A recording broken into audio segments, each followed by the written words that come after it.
সাবেক এমপি আফতাবউদ্দিনকে নীলফামারী আদালতে নেয়ার খবরে ভুক্তভোগী সংক্ষুব্ধদের ভিড়, কয়েকজন চড়াও বিচার দাবিতে স্লোগান।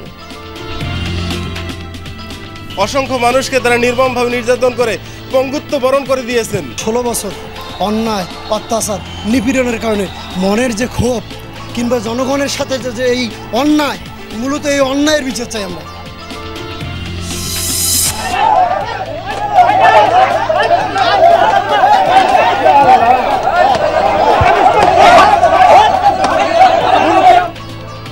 টাঙ্গাইলে ঈদের রাতে ইয়াবা কিনে গণধোলাই খেলেন এক পুলিশ সদস্য। মারধরের শিকার 2 বন্ধু ও 4 জনকে পাঠানো হয়েছে কারাগারে।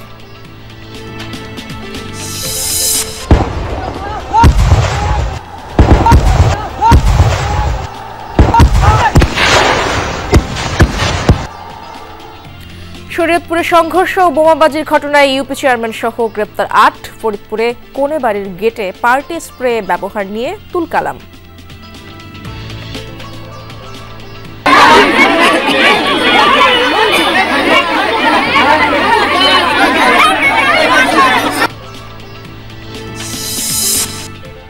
ঝালকাঠিতে মা ও ছেলের ঝুলন্ত মরদেহ উদ্ধার, আত্মহত্যা ধারণা পুলিশের।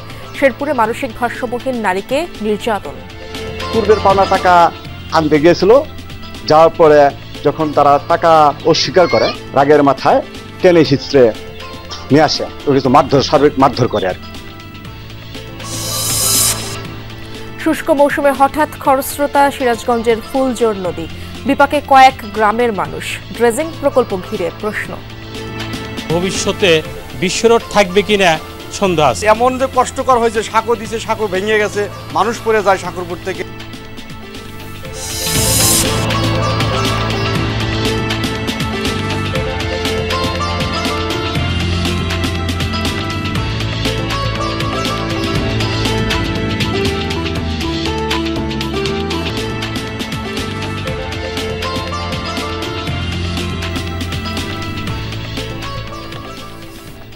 আমন্ত্রণ বিরতিহীন সংবাদ সারা দেশে। আপনাদের সঙ্গে আছি আমি ইশরাত জাহান। এতক্ষণ শিরোনাম দেখছিলেন। রংপুরে গ্রেফতার হওয়ার পর সাবেক সংসদ সদস্য আফতাবউদ্দিন সরকারকে নীলফামারীর 2টি মামলায় গ্রেফতার দেখিয়ে কারাগারে পাঠিয়েছে আদালত। নীলফামারী 1 আসনের সাবেক এই এমপিকে আদালতে আনা হবে, এমন খবরে আদালত চত্বরে ভিড় জমায় ভুক্তভোগী ও সংক্ষুব্ধরা। হামলাও চালায় আফতাবউদ্দিনের ওপর। বিচারের দাবিতে দেয়া হয় নানা স্লোগান।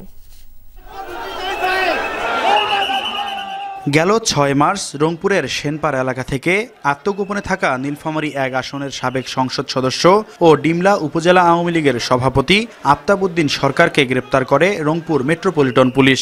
সে সময় তাকে রংপুরে দায়ের করা হত্যা মামলায় রংপুর জেলা কারাগারে পাঠায় আদালত।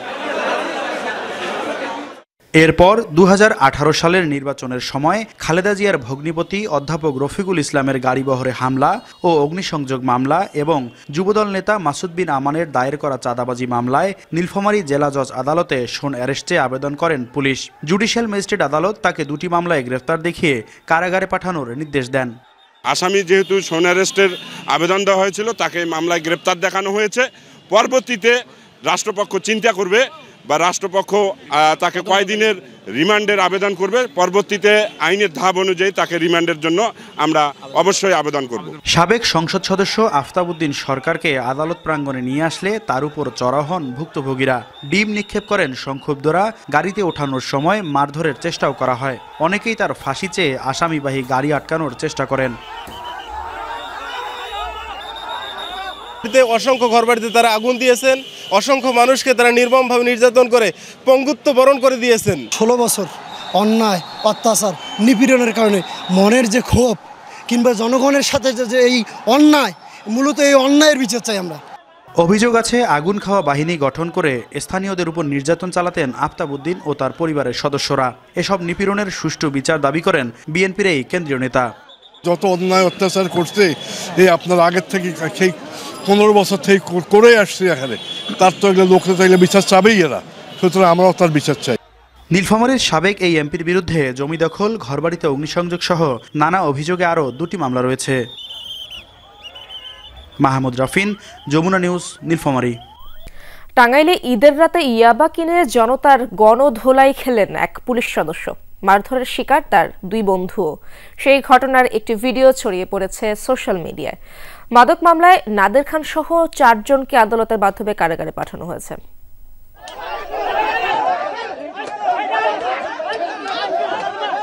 উত্তেজিত জনতা গণধোলাই দিচ্ছেন 3 জনকে, তাদের মধ্যে একজন পুলিশ সদস্য। এই ঘটনাটি ঈদের দিন রাতে টাঙ্গাইলের দেলদুয়ারের কুপাখি গ্রামে। তবে গতকাল শনিবার ছড়িয়েছে মারধরের ভিডিও।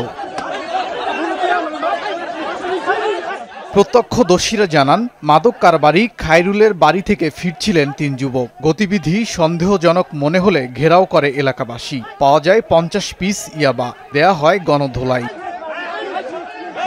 পরে পুলিশ গিয়ে তাদের উদ্ধার করে। অভিযুক্ত কনস্টেবল নাদের খান কালিহাতি সার্কেল এএসপির দেহরক্ষী। বাকি 2 জন শুভ ও ফরহাদ নাদেরের বন্ধু। মাদক সংক্রান্ত একটা মামলা গ্রেপ্তার হয়েছে। ইয়াবা কিনতে গিয়ে বা এরকম কিছু ছিল, সে ঘটনাস্থলে ছিল, তো হাজতে আছে, অ্যারেস্ট হয়েছে আর কি, মাদক মামলায় অ্যারেস্ট হয়েছে। পরে গণপিটুনির শিকার 3 জন ও মাদক কারবারির বিরুদ্ধে মামলা করে পুলিশ। এরই মধ্যে আদালতের মাধ্যমে কারাগারে পাঠানো হয়েছে তাদের। ওবায়দুর রহমান, যমুনা নিউজ। শরীয়তপুরে আওয়ামী লীগের দুপক্ষের সংঘর্ষ ও শতাধিক হাতবোমা বিস্ফোরণে ঘটনায় প্রধান অভিযুক্ত কুদ্দুস ব্যাপারী সহ 8 জনকে গ্রেপ্তার করা হয়েছে। এর মধ্যে কুদ্দুস ব্যাপারী ধরা পড়েছেন বরিশালের র্যাব 8-এর হাতে। রাজধানী থেকে গ্রেপ্তার হয়েছেন তিনি। বিলাসপুর ইউপি চেয়ারম্যান ও জাজিরা উপজেলা আওয়ামী লীগের সদস্য কুদ্দুস। বাকি 7 জনকে আটকের পর গ্রেপ্তার দেখিয়েছে পুলিশ। সকালে জাজিরা থানায় 88 জনের নাম উল্লেখ সহ অজ্ঞাত 500 থেকে 1000 জনকে আসামি করে মামলা করেছে পুলিশ। শনিবার আধিপত্য নিয়ে কুদ্দুস ব্যাপারী ও জলিল মাতবরের সমর্থকরা সংঘর্ষে জড়ায়। এ সময় শতাধিক হাতবোমার বিস্ফোরণ ঘটায় দুপক্ষ।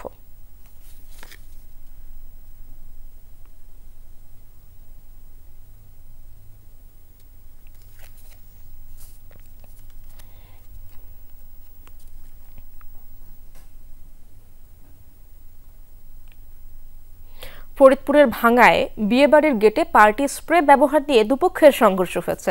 পরে কোণে না নিয়েই ফিরে যায় বরপক্ষ।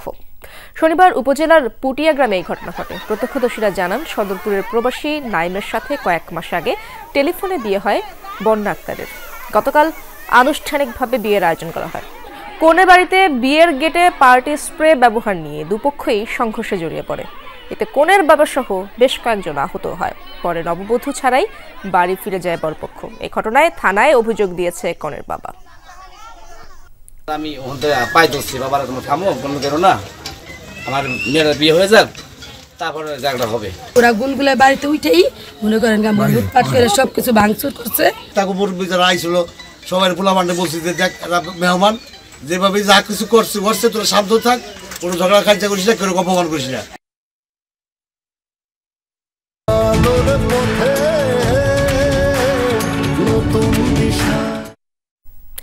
ঝালকাঠির নলছটিতে বাড়ির পেছনের একটি গাছ থেকে মা ও ছেলের ঝুলন্ত মরদেহ উদ্ধার করেছে পুলিশ। সকালে রায়পুর এলাকার একটি গাছে একই রশিতে ঝুলন্ত অবস্থায় মা রুবি বেগম ও ছেলে আসাদের মরদেহ উদ্ধার করা হয়। ময়নাতদন্তের জন্য মরদেহ পাঠানো হয়েছে মর্গে। প্রতিবেদন পেলেই উদ্ঘাটন হবে মৃত্যু রহস্য। প্রাথমিক ধারণা, তারা 2 জন আত্মহত্যা করেছেন। রুবির স্বামী আবু হানিফ মাঝি আগে পুলিশে কর্মরত ছিলেন। কর্মসূত্রে তারা খুলনায় বাস করতেন। হানিফ শারীরিকভাবে অচল হয়ে পড়ায় অর্থাভাবে ঝালকাঠির একটি বাড়িতে যেয়ে ওঠেন।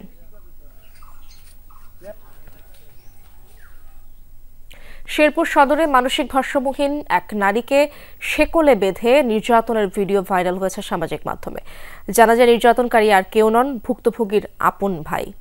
পরিবারের দাবি, মানসিক ভারসাম্য হারানোর আগে ভুক্তভোগী ওই নারী আপন মামার কাছে অর্থ ও স্বর্ণালংকার গচ্ছিত রাখেন। এখন বিষয়টি অস্বীকার করছে সেই পরিবার।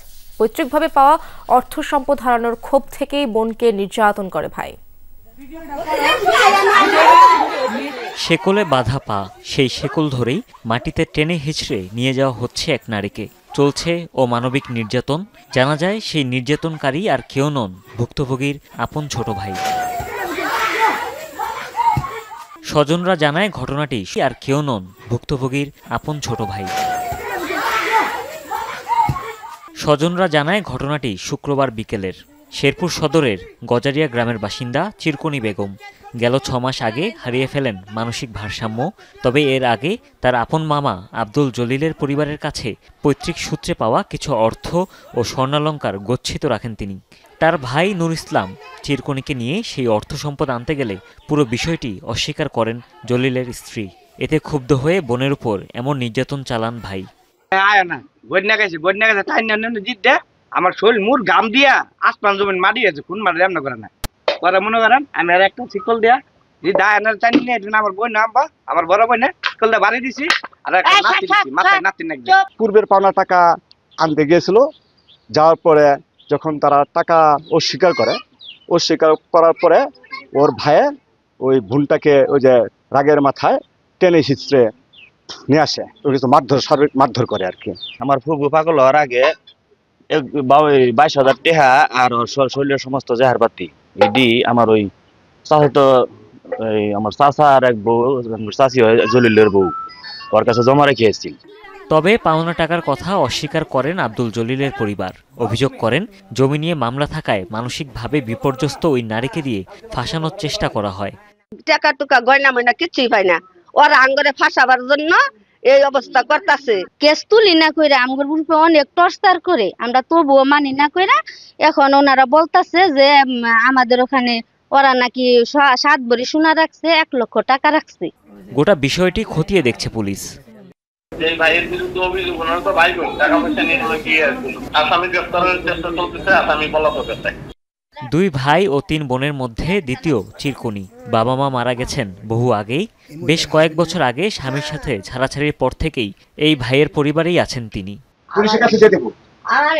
হুমায়ুন রশিদ, যমুনা নিউজ। মানিকগঞ্জে কার্টুন বন্দি নারীর মরদেহের পরিচয় মিলেছে। তার নাম বিউটি গোস্বামী। পুলিশ জানিয়েছে লালমনিরহাটের আদিতমারি উপজেলার নিহারঞ্জন গোস্বামীর মেয়ে বিউটি। স্বামী অলোক রঞ্জন গোস্বামীর সঙ্গে রাজধানীর উত্তরায় বসবাস করতেন তিনি। তাদের ঘরে 2টি ছেলে সন্তান রয়েছে। রাজধানীর একটি বাইং হাউসে চাকরি করেন অলোক রঞ্জন। ঘটনার পর থেকে পলাতক তিনি। মরদেহ স্বজনদের কাছে হস্তান্তর করেছে পুলিশ। তবে হত্যার মোটিভ এখনও জানা যায়নি। গত 4 এপ্রিল মানিকগঞ্জ সদরের 11 শ্রী এলাকায় রাস্তার পাশ থেকে কার্টুন বন্দি বিউটির মরদেহ উদ্ধার করা হয়। একই দিন ঢাকার নবাবগঞ্জ ও মুন্সিগঞ্জ থেকেও কার্টুন বন্দি মরদেহের খণ্ডিত অংশ পাওয়া যায়। মাগুরার শিশু আসিয়ার মামলার বিচার কাজ আগামী 1 মাসের মধ্যে শেষ হবে বলে জানান মহিলা ও শিশু বিষয়ক উপদেষ্টা শারমিন এস মুর্শিদ। বলেন, এ ব্যাপারে কাজ করছে আইন মন্ত্রণালয়। সকালে সচিবালয়ে কথা বলেন তিনি। বলেন, সরকার অত্যন্ত আন্তরিক এই মামলার বিচার নিয়ে। মামলার বিচার যাতে দ্রুত হয় সে ব্যাপারে সার্বক্ষণিক নজর রাখছে মহিলা শিশু বিষয়ক মন্ত্রণালয়। এ সময় তিনি বলেন, এবারের ঈদটি অন্যবারের চেয়ে ভিন্ন ছিল। জুলাই আগস্টের আহত পরিবারগুলোর সাথে ঈদ করেছি বলেন একজন মানবাধিকার কর্মী হলেও এবার 18 কোটি মানুষের সাথে ঈদ করেছি, যা বিশেষ তাৎপর্যপূর্ণ ছিল। পিলখানা হত্যাকাণ্ড ঘিরে চাকরিচ্যুত বিডিআর সদস্যদের ক্ষতিপূরণ সহ চাকরিতে পুনর্বহালের দাবিতে বিজেপি মহাপরিচালককে স্মারকলিপি দিয়েছে ভুক্তভোগী ও তাদের পরিবার। স্মারকলিপির উত্তর ও বিজেপি মহাপরিচালকের সাক্ষাৎ চেয়ে দুপুর থেকে চিকাতলায় পিলখানা গেটের সামনে শান্তিপূর্ণ অবস্থান কর্মসূচি পালন করেন তারা। এই পরিস্থিতিতে পিলখানার সামনে নিরাপত্তা জোরদার করা হয়। ভুক্তভোগীদের দাবি, তাদের অন্যায়ভাবে বরখাস্ত করা হয়েছে। বিজেপি মহাপরিচালকের আশ্বাস পেলেই কর্মসূচি প্রত্যাহারের কথা জানান তারা। তা না হলে এমন অবস্থান কর্মসূচি আবারও দেওয়া হবে বলে জানান ভুক্তভোগীরা। ইউনিটের সব হাজির জনবল সবাই অস্ত্র গোলাবারুদ নিছে, তার পরিপ্রেক্ষিতে কেন আমরা বাধা প্রদান করি নাই, এই হিসাবে আমাকে চাকরি থেকে বাধ্যতামূলক অবসর দিয়ে দিছে। আমরা যাতে চাকরিতে পূর্ণবল হয়ে আমাদের পেনশনের দাবিটা করতেছি, আর যারা দোষ করছে তাদের শাস্তি দিই, তাদের সর্বোচ্চ আমরা শাস্তি চাই। যে আমাদের ডিজি সাহেব জানি আমাদের দাবিটা মানে নেই, আমাদের একটা চাকরি বা পেনশন দেয় সে ব্যবস্থাটা করে। সকল স্তরের সৈনিকদের যে চাকরিচ্যুত করা হয়েছে সেই চাকরিতে পুনর্বহাল, সরকারি সুযোগ সুবিধা সহ যাদের বয়স আছে তাদেরকে সরকারি সুযোগ সুবিধা দেওয়া হোক। শুষ্ক মৌসুমে হঠাৎ খরস্রোতের সৃষ্টি হয়েছে সিরাজগঞ্জের রায়গঞ্জে ফুলজোর নদীর ফরিদপুর অংশে। নদীর একমাত্র বাঁশের সাঁকো মেরামত করলেও ভেঙেছে কয়েকবার। বন্ধ নৌকা দিয়ে পারাপার। এতে বিপাকে পড়েছেন দুই পারের বাসিন্দারা। প্রশ্ন উঠেছে আওয়ামী লীগ সরকারের নদী ড্রেজিং এবং পার সংরক্ষণ প্রকল্প নিয়েও। শুষ্ক মৌসুমে নাব্য হারিয়ে সিরাজগঞ্জের রায়গঞ্জে ফুলজোর নদী যখন মৃতপ্রায়, ঠিক সেই সময়েই নলকা ইউনিয়নে নদীর ফরিদপুর অংশে হঠাৎই খরস্রোতের সৃষ্টি হয়।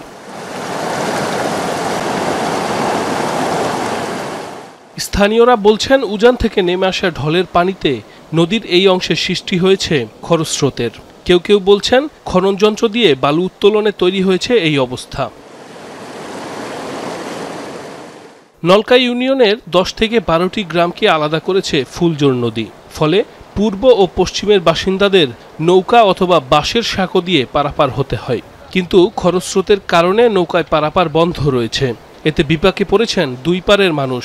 প্রশ্ন উঠেছে বিগত আওয়ামী লীগ সরকারের নদী ড্রেজিং এবং পার সংরক্ষণ প্রকল্প নিয়েও।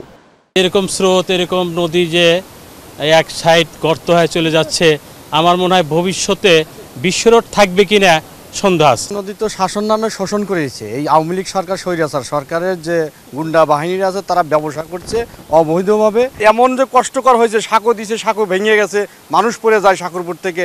নদীর মাঝখান থেকে মাটি না কেটে এক সাইড দিয়ে মাটি কেটে তারা বিক্রি করেছে, যার কারণে নদী সমতল থেকে অসমতলে পরিণত হয়েছে। সরকারের কাছে করণীয় দাবি, সাহেবগঞ্জ হাই স্কুল থেকে চর ফরিদপুর শেষমাথা পর্যন্ত নদীর পশ্চিম পাড় দিয়ে বুলাক দিয়ে বাঁধ দিতে হবে।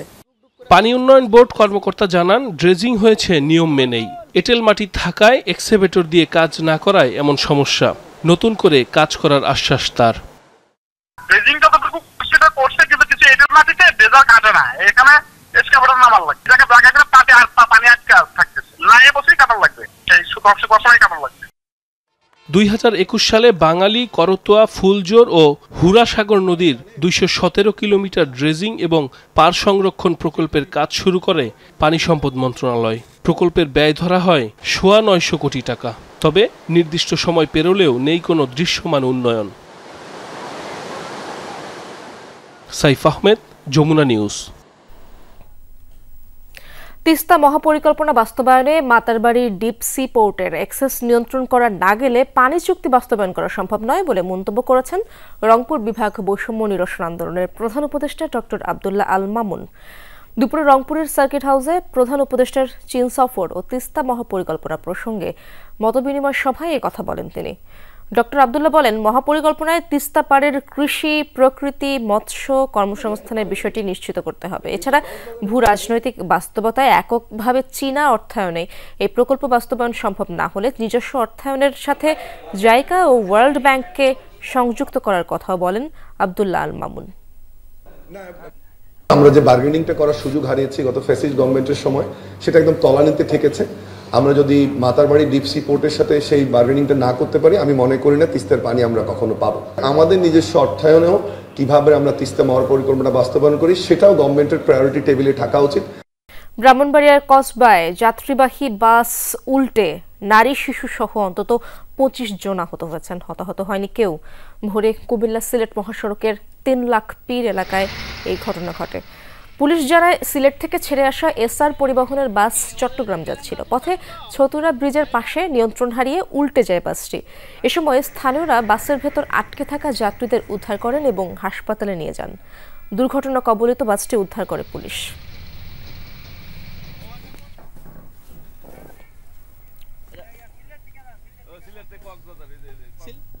প্রায় 10 একর দিঘির মাঝখানে ভিন্ন চেহারার এক ভবন, নাম তার হাওয়াখানা। ঐতিহাসিক পুঠিয়া রাজবাড়ি থেকে মাত্র 3 কিলোমিটার দূরে মহারানী হেমন্ত কুমারীর অবকাশ যাপনের জন্য নির্মিত হয়েছিল এটি। দিঘির মাঝে এমন কৌশলে নির্মাণ করা হয় যাতে প্রাকৃতিক সৌন্দর্য উপভোগের পাশাপাশি তীব্র গরমেও খোলা হাওয়ার অবাধ চলাচল থাকে। পুঠিয়া রাজবাড়িকে ঘিরে পর্যটকদের ভিড় থাকলেও যথাযথ ব্যবস্থাপনার অভাবে অনেকটাই আড়ালে ঐতিহাসিক স্থাপনা। বিশাল দিঘির মাঝে নির্মিত ভবনটি প্রথম দেখায় অনেককেই বিস্মিত করে। স্থানীয়ভাবে এর পরিচিতি হাওয়াখানা হিসেবে। পর্যটকদের ভিড় থাকলেও যথাযথ ব্যবস্থাপনার অভাবে অনেকটাই আড়ালে ঐতিহাসিক স্থাপনা। বিশাল দিঘির মাঝে নির্মিত ভবনটি প্রথম দেখায় অনেককে বিস্মিত করে। স্থানীয়ভাবে এর পরিচিতি হাওয়াখানা হিসেবে। ভবনটির দৈর্ঘ্য ৪৫ ফুট, প্রস্থ ৪২ ফুট আর উচ্চতা ৩৪ ফুট। দরজা জানালাবিহীন ভবনটির প্রথম তলা পানির নিচে, দ্বিতীয় তলায় আছে মোট ১০টি দরজা। ভবনটির তৃতীয় তলায় ওঠার জন্য আছে ৩ ফুট চওড়া একটি সিঁড়ি।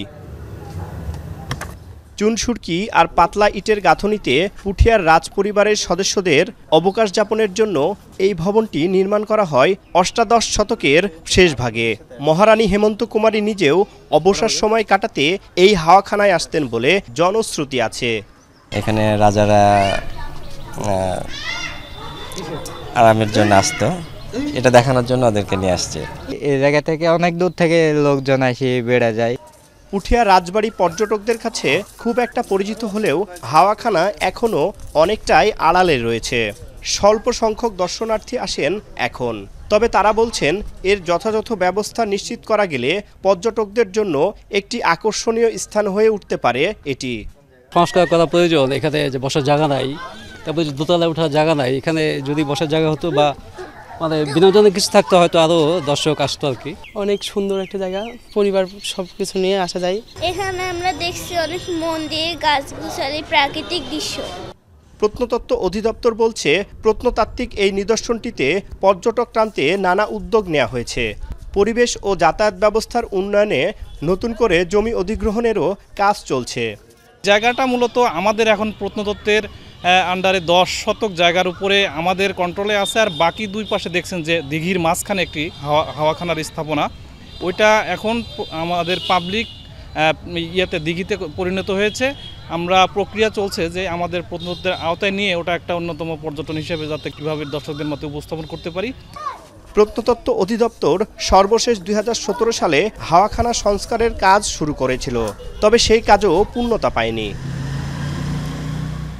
তারেক মাহমুদ, যমুনা নিউজ, রাজশাহী। ঝিনাইদহের কালীগঞ্জ থানার ভারপ্রাপ্ত কর্মকর্তার অপসারণের দাবিতে বিক্ষোভ ও মানববন্ধন করেছে বেদেপল্লীর মানুষ। সকালে বেদেপল্লীর ২ শতাধিক মানুষ কালীগঞ্জ থানায় অবস্থান নেয়। ঘণ্টাখানেক অপেক্ষার পরও ওসি শহীদুলের দেখা না পেয়ে নিমতলা বাস স্ট্যান্ডে অবস্থান নেয় তারা। ঘণ্টাখানেক যশোর ঝিনাইদহ সড়কে বিক্ষোভ করেন তারা। তাদের অভিযোগ ৩ এপ্রিল আবু তালেব নামের যুবককে হত্যার ঘটনায় মামলা থেকে প্রধান অভিযুক্তকে বাদ দেয়া এবং বাদীকে দিয়ে সাদা কাগজে স্বাক্ষর করিয়ে নিয়েছে ওসি শহীদুল। ৩ দিনের মধ্যে ওসিকে অপসারণের দাবি জানিয়ে মহাসড়ক ত্যাগ করেন বিক্ষোভকারীরা।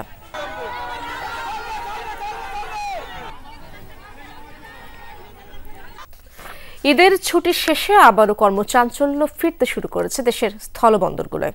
শুরু হয়েছে আমদানি রপ্তানি কার্যক্রম। ৮ দিন বন্ধ থাকার পর স্বাভাবিক গতিতে ফিরতে শুরু করেছে লালমনিরহাটের বুড়িমারি স্থলবন্দর। ঈদ উপলক্ষে ২৯ মার্চ থেকে ৫ এপ্রিল পর্যন্ত বন্ধ থাকে কার্যক্রম। তবে আমদানি রপ্তানি বন্ধ থাকলেও ইমিগ্রেশন চেকপোস্ট দিয়ে পাসপোর্টধারী যাত্রী পারাপার স্বাভাবিক ছিল নিশ্চিত করেছেন কর্মকর্তারা। চিরচেনা কর্মব্যস্ততা বেনাপোল স্থলবন্দরেও। পণ্য খালাসে ব্যস্ত শ্রমিকরা। শনিবার রাতে ভারতের ত্রিপুরা রাজ্যে মাছ রপ্তানির মধ্য দিয়ে বন্দরের আমদানি রপ্তানি বাণিজ্যিক কার্যক্রম শুরু হয় ব্রাহ্মণবাড়িয়ার আখাউড়া স্থলবন্দরেও। হিলি বন্দরেও সকাল থেকে শুরু হয়েছে আমদানি কার্যক্রম। দেশের বিভিন্ন প্রান্ত থেকে পণ্য নিতে বিভিন্ন পয়েন্টে ট্রাক ভিড়তে শুরু করেছে।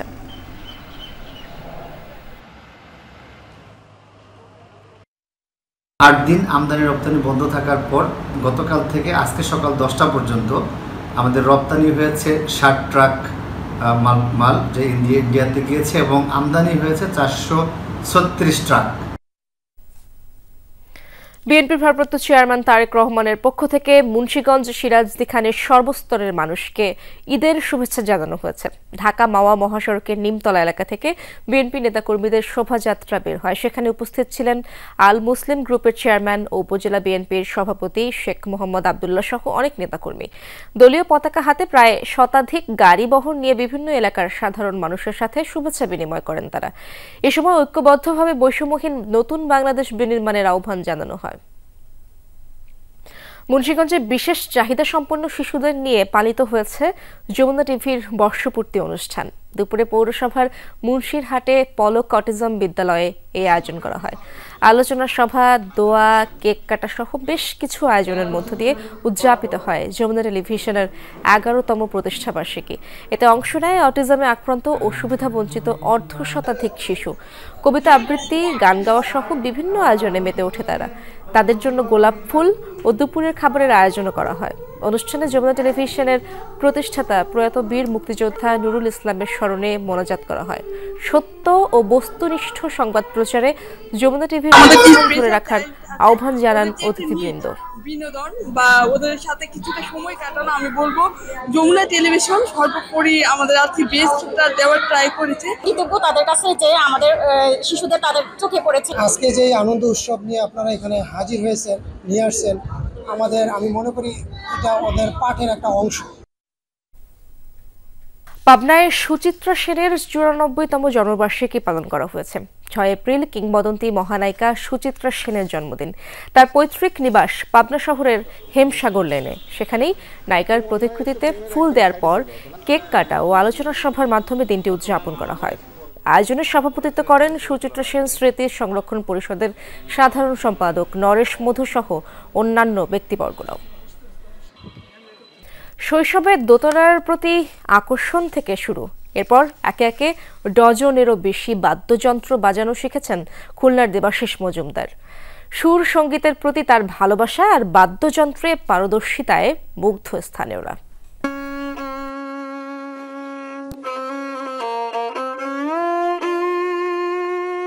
বেহালায় বাজছে হৃদয় ছোঁয়া শিবরঞ্জনী, যে রাগ শুনলে মনে জাগে বিরহ ভাব।